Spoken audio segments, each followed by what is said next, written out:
गेल्या काही दिवसापासून धरमपूरमध्ये खूपच पाऊस सुरू आहे. त्याच्यामुळे काहीतरी पावसात चटपटीत असणं खूप बरं वाटतं जेवणासोबत.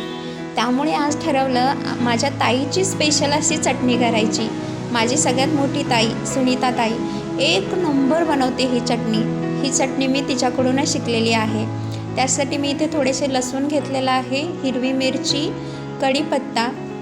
आता हे सगळं मी मिक्सरमध्ये थोडंसं फिरवून घेत आहे. जास्त बारीक करायचं नाही, थोडंसं फिरवून घेत आहे आणि मस्त अशी चटकदार चटणी बनवणार आहे. आता याच्यामध्ये मी थोडेसे कच्चे शेंगदाणे टाकणार आहे आणि शेंगदाणे पूर्ण बारीक करून घ्यायचे नाहीत, थोडेसे ते मोठे मोठेच ठेवून द्यायचे, कारण ते जर खरपूस छान भाजले ना की खूप छान टेस्ट येते. आता ह्याच्यामध्ये मी चवीसाठी मीठ टाकत आहे. आता तुम्ही किती मिरच्या घ्याल याच्यावरती तुम्ही मीठ किती टाकाल ते अवलंबून राहील. इथे आता मी तवा गरम करायला घेतला होता. छान गरम झाल्यावरती आता याच्यामध्ये मी जे बारीक करून घेतलेलं आहे ना ते टाकून घेणार आहे आणि छान असं कडक होईपर्यंत ह्याला परतवून घेणार आहे.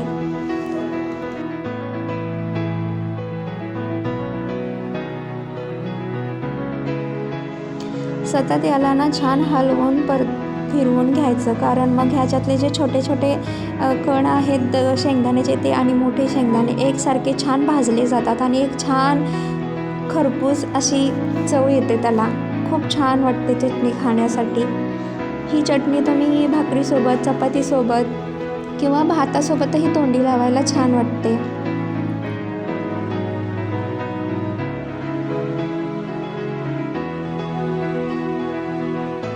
आता ही मी छान भाजून घेतलेली सगळीकडे सेम अशी पसरवून घेणार आहे आणि गॅस बंद करून ती तशीच थोड्या वेळ ठेवून देणार आहे. म्हणजे तव्याचा जो गरमपणा आहे तो या चटणीला असा खमंग आणि खुसखुशीत बनवतो. थोडीशी अशी कडक बनते आणि ती चटणी खायला खूप भारी वाटते.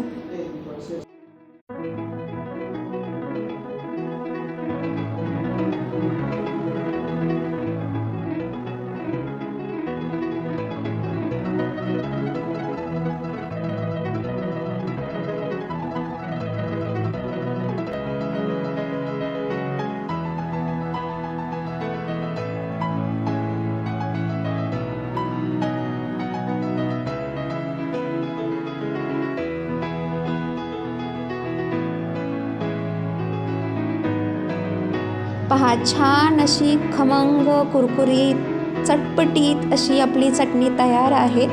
आता ह्याला मी छान डब्यामध्ये पॅक करून ठेवणार आहे. ही चटणी खूप दिवस टिकते पाणी नाही गेलं तर. आजचा हा व्हिडिओ तुम्हाला कसा वाटला मला कमेंटमध्ये नक्की सांगा. व्हिडिओ आवडला असल्यास लाईक करा, शेअर करा, कमेंट करा. धन्यवाद.